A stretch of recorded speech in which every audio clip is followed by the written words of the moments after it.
origin of life, according to Quran and theory of evolution. Among the other temptations of the end times, one of the great temptations is the theory of the evolution of life, which modern man is suffering from. Every human being naturally has a quest to understand the purpose of his creation and the creation of the universe, and to adopt a course of action for his life accordingly. Obviously, if he is unable to achieve this goal, his being may suffer eternal loss. Although most people have gone so far in materialism that they have lost the quest to achieve this goal. However, most people still try to know who I am. What is the purpose of my life, and what is the purpose of the creation of life in various forms around me? Modern man is caught in a strange dilemma. He is unable to decide whether to believe in the divine light and beliefs about human existence on Earth, or in the modern scientific evolutionary theories. Because there is an insolvable contrast between the two. In today's world, the rays of pure divine light seem to emanate only from the Quran. Therefore, apart from the religions of the whole world, the only competitor standing against the theory of evolution is Quran.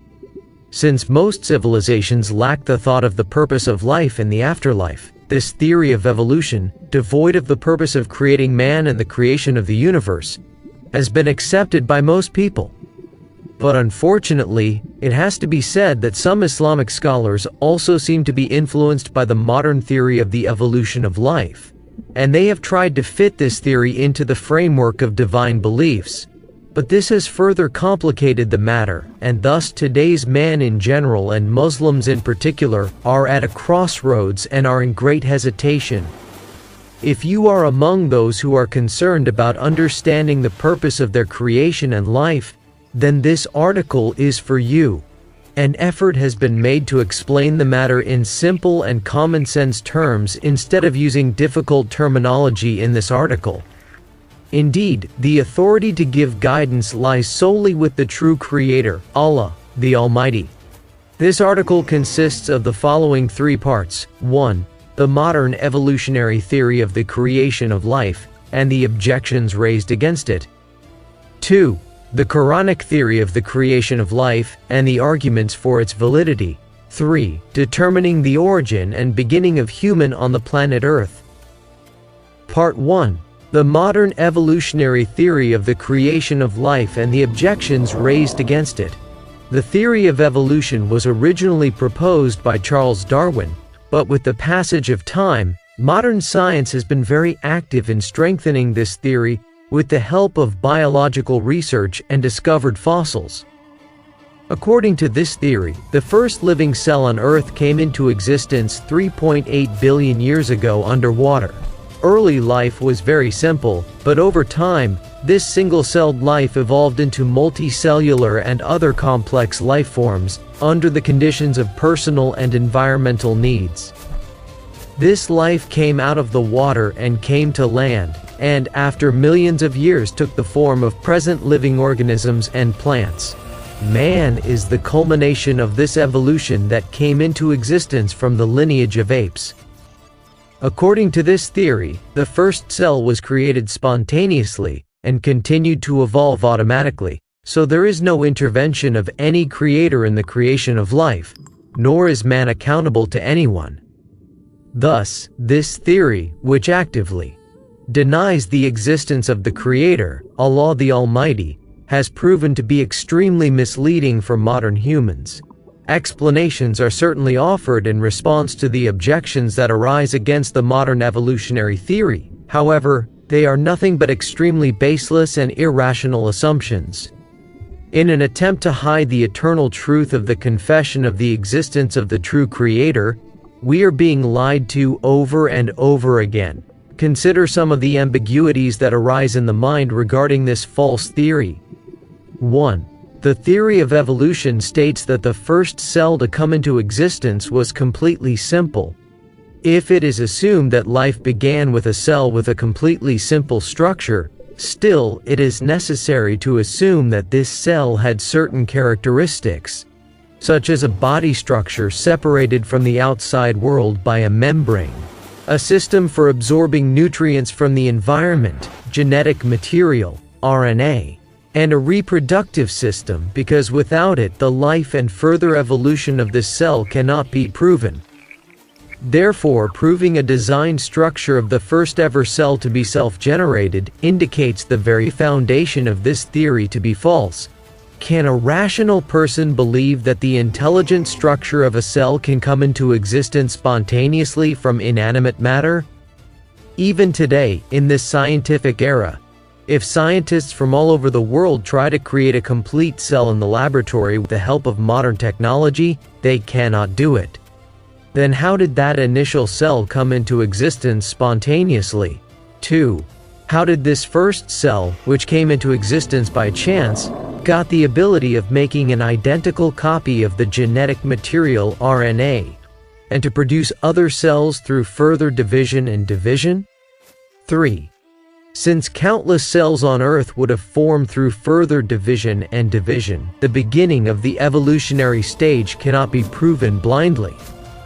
If it is believed that the process of evolution began in a specific cell, then the question arises as to why this process was not began in the remaining cells. If it is believed that the process of evolution continued separately in all cells, then the question still arises as to how the same type of evolutionary process was possible in these countless cells. How did all the cells move into the next species of the same type, such as an insect? And if it is believed that all the cells were forming different species, it is still ridiculous, because how did different species continue to form from the same cells? 4. How did this first microscopic cell live so long that it evolved into another form of life? And if it is said that cells do not die, but continue to form new cells through further division, thus this process may have allowed for the transformation of organisms to the next stage, this is also impossible because the process of cell division is completed in a few minutes, and the complex process of forming the organs of the next stage of organisms cannot be carried out in this short period of time. 5. How did these cells with simple structures change into cells with more complex structures? For example, how did the formation of DNA instead of RNA and a nucleus become possible on its own? Today, man has come to know about the most complex structure of DNA, in which the genetic coding of the shape, appearance, characteristics, and properties of all living things and plants has been preserved. If we think beyond any religious and personal prejudice, no rational being can be ready to believe that this strange and miraculous setting in DNA, which made of sugar, phosphate, and nitrogen, can come into existence spontaneously without the intervention of the great intelligence of a creator. Moreover, the creation of specific proteins through this coding of DNA is even stranger.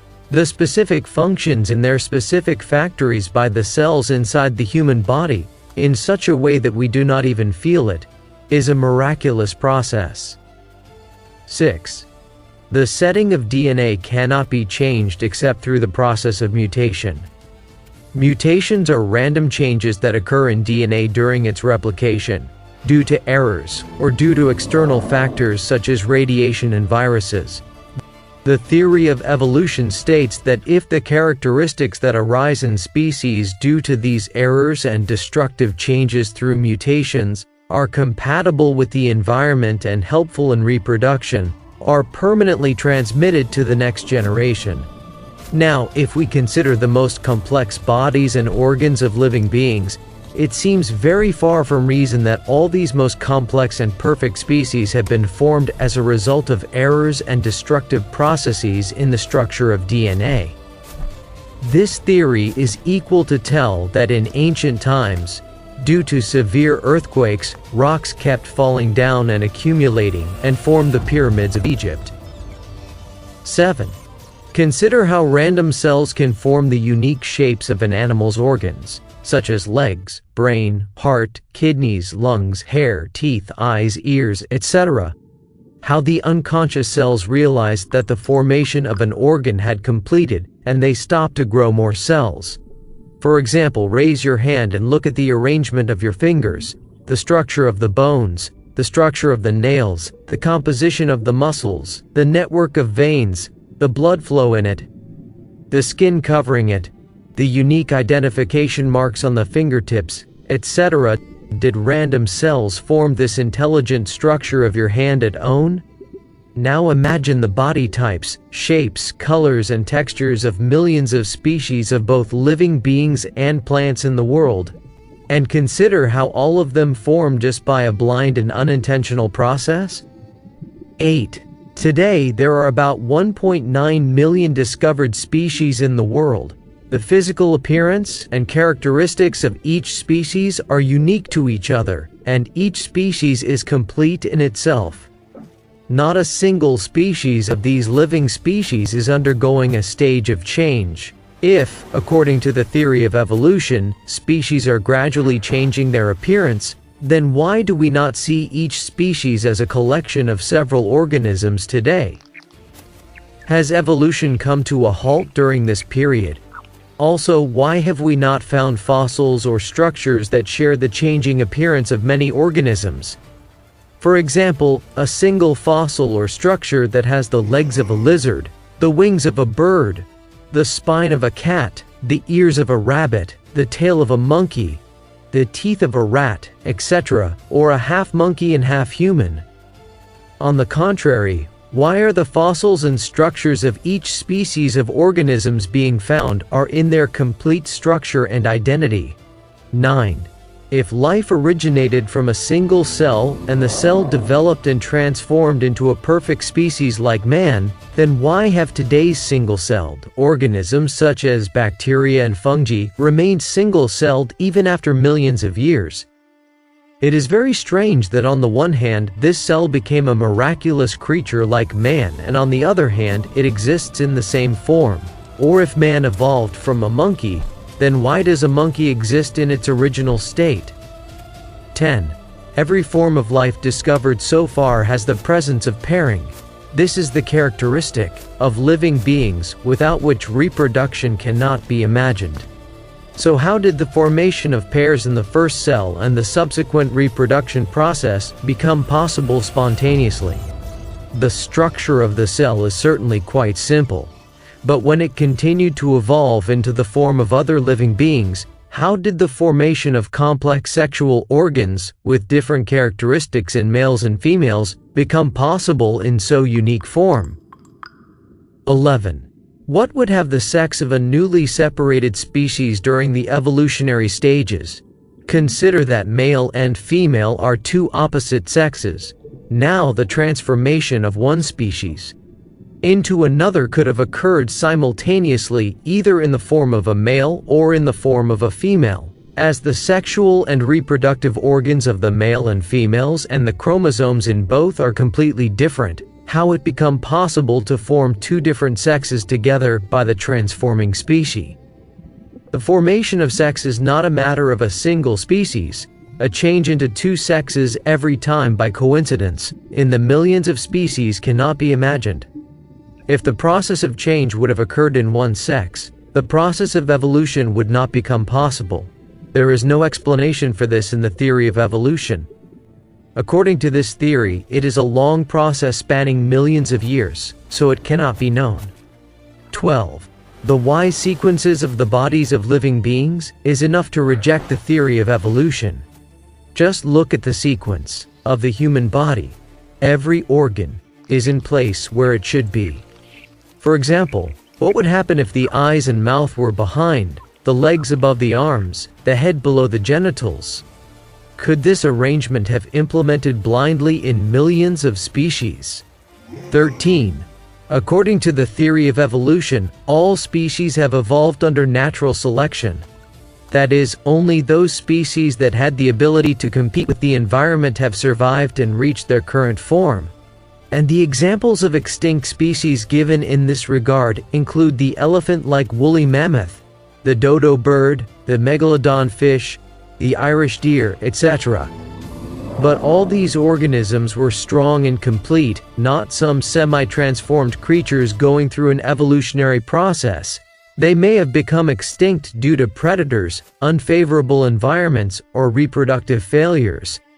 However, compared to these extinct species, which are not more than 100 in numbers, there are millions of species of single-celled organisms, small aquatic organisms, land insects, and small flying organisms, which, despite being extremely weak and helpless, have survived in all types of environments on Earth, from the beginning to the present day. Therefore, the theory of natural selection is also baseless. 14. If it is being said that the building block of DNA is obtained from food, and species have modified their genes inside DNA over a long period of time through their preferred dietary habits. This is also ridiculous because how could each of the 1.9 million species have different structures and colors by eating the same food, especially plants that get their food from the same soil and water, but their species are in millions? 15. The botanic life is particularly cutting the roots of evolutionary theory, because plants cannot move like other living things. That is, they cannot change their location according to the needs of the environment, but are tied to the earth.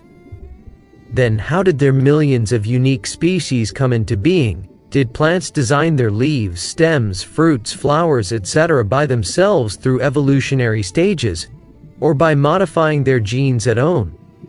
16.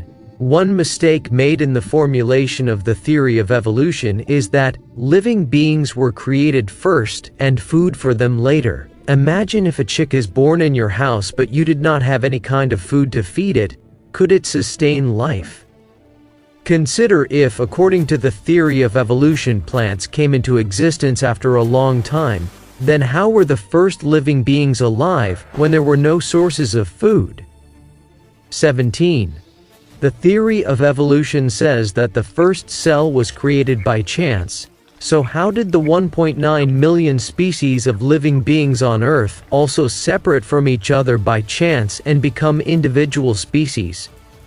Such species in which each one is absolutely perfect by all respect.